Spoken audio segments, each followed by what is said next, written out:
L'on ne peut jamais, et alors au grand jamais, stabiliser sa vie lorsque l'on est indiscipliné. L'on ne peut jamais stabiliser sa vie lorsque l'on vit au-delà de ses moyens. Géologue Chingama de la République démocratique du Congo.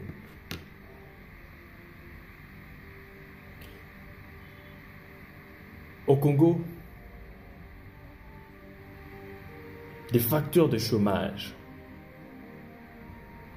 pour des gens qui ont fait justement la géologie devaient être amoindris. Pourquoi? Parce que le Congo en soi, c'est la géologie. Le Congo vit des mines, mais il se trouve que en République démocratique du Congo, on trouve de nos jours des géologues qui se convertissent en journalistes, des géologues qui se convertissent en cambistes, des géologues qui se convertissent en soudeurs. Pourquoi? Parce que il n'y a pas de l'emploi pour les géologues en cette République.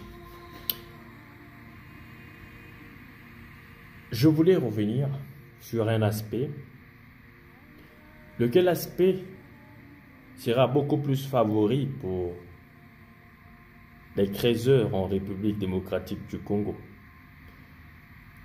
Et je m'adresse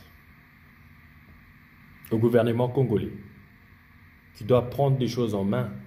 Pourquoi? Parce que, aussi bien qu'il y a des campagnes d'exploration, de prospection minière qui sont faites pour les entreprises minières,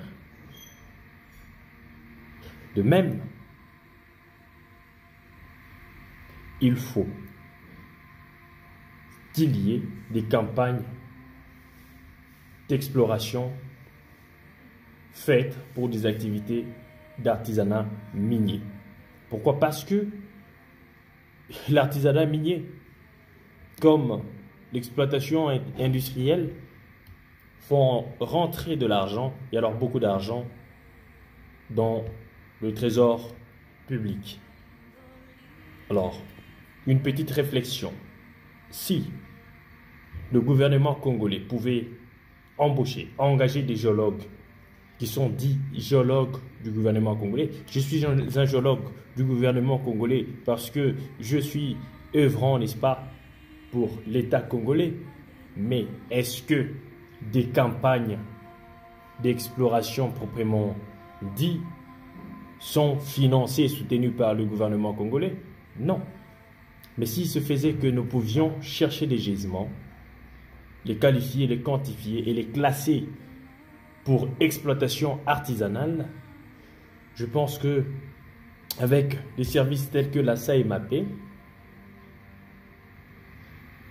le service d'assistance et d'encadrement de mines à petite échelle, nous pouvons arriver à faire une exploitation artisanale rentable et soulever l'économie de cette population qui vit avec moins de $1.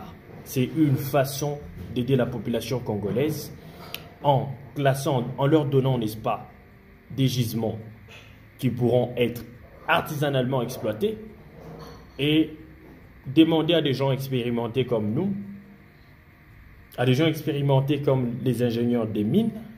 C'est vrai que ils peuvent aussi intervenir à cet endroit. Pourquoi? Parce que le soutènement, jadis, était fait en bois.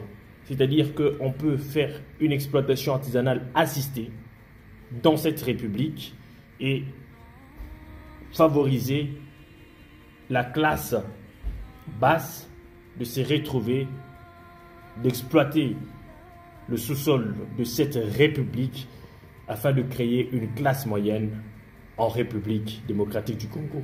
Géologue Chingama, RDC.